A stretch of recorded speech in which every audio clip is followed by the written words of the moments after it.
Hello and welcome to Mrs. Law's class. In this lesson, we're going to take a look at how to solve a measurement problem and also a distance equals speed times time problem. Now to start off, when you solve a measurement problem, it helps to draw a picture so you can visualize the shape. Alright, so in this example, we have a rectangle and it says the perimeter of the rectangle or rectangular playground is 64 meters. So the length is 4 meters less than 3 times the width. Determine the dimensions of the playground. All right, so let's draw our rectangular playground. And I'm going to have a rectangle here, so I'm going to pull that out. Okay. All right, so we have our rectangle, and I'm going to call the width W. And then it says that the length is 4 meters less than 3 times the width. So it's going to be 4 less than, so it's going to be minus 4, and 3 times the width. So 3 times W. So this actually will be my let statement. I don't need to write another one because I've drawn the picture already. Now we know that the perimeter of a rectangle is equal to 2 times the width plus 2 times the length. So we're going to say that we have 2W and our length is 3W minus 4. So it'll be 2 times 3W minus 4. And close our brackets. And that whole perimeter will be 64 meters. So we're going to solve our equation. We're going to distribute our 2 and our negative 4. So we get 6W minus 8. That equals 64. Combine the like terms on the left side and we get 8W. And at the same time, I'm going to add 8 to both sides. So that equals 72. Divide 8 on both sides. So W equals 9. So that means that the width is 9 and the length is 3 times 9 minus 4, which equals 23. So we're going to write a sentence answer to say that the width is 9 meters. Don't forget the units. And the length is 23 meters. Okay, and that's it.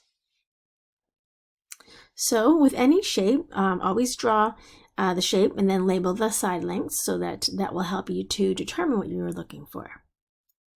All right, next let's take a look at a distance problem. All right, so when we look at distance problems that involve speed and time, it's helpful to set up a chart. So here I have D, S, and T because we know that D is equal to speed times time. All right, so in this example, we have Lightning McQueen and Mater. They start from the same point, and then they travel in opposite directions. So they start here, they start at the same time, and Lightning goes this way, and he's traveling at 50 kilometers an hour. And then Mater goes the opposite direction,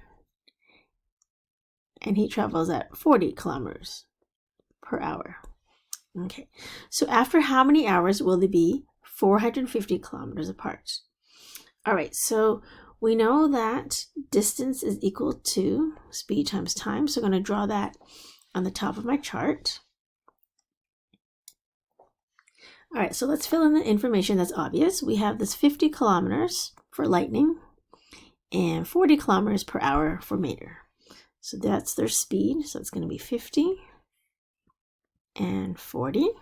Okay, now we know that they've traveled 450 kilometers, but we don't know how much each of them have traveled. So let's say Lightning travels X kilometers.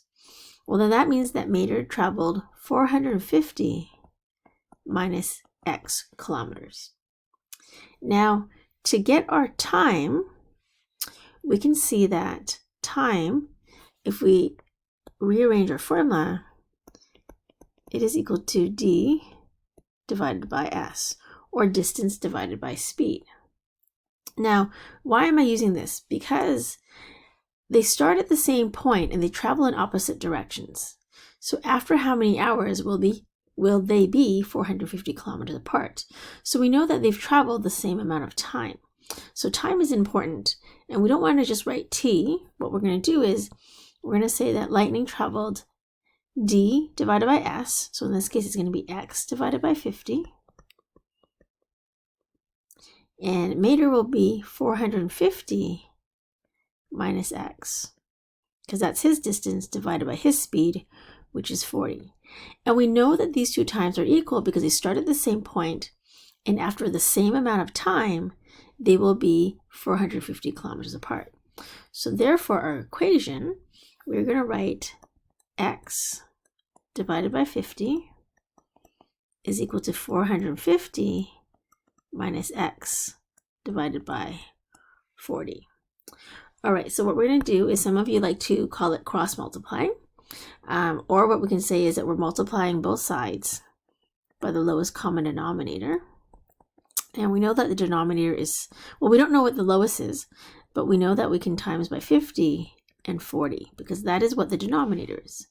So if I times by 50, let's write it over here. So if I times by 50 and 40 on the left side, and I also times by 50 and 40 on the right side, notice that my 50 cancels off on the left, and my 40 cancels off on the right.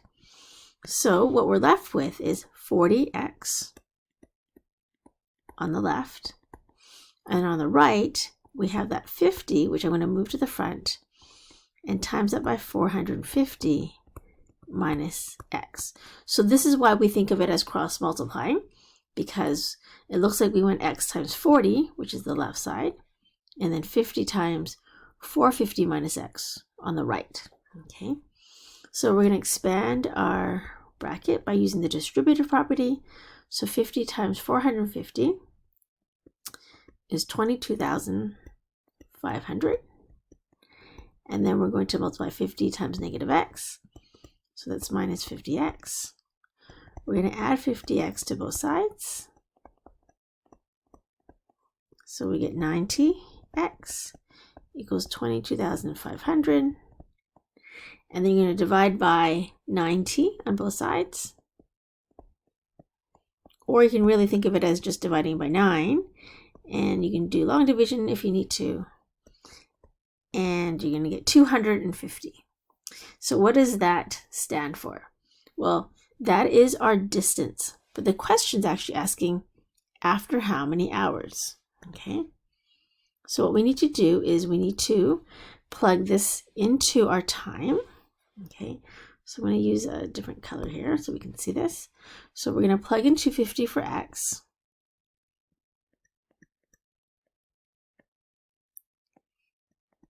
And that's going to be our time. So time is 450 divided by 50. So that's going to, not to 450, sorry. It should be 250 divided by 50, and then that will be 5. Now, if we plugged it into the second time where Mater is, we would have 450 minus 250 divided by 40. And here we would get 200 divided by 40, which equals 5. So you will notice that it doesn't matter which time equation I plug it into, the time is the same for both, and it is 5. So we will now say it will take 5 hours until they are 450 kilometers apart. Okay, so in conclusion, it's helpful to draw a chart that lists your distance equals speed times time. Fill in what you know, and often based on what the question is, you will either maybe make the time equal. Sometimes you might want to add your distance. So see what is given to you and what makes sense to set up the questions. All right, and then that's it.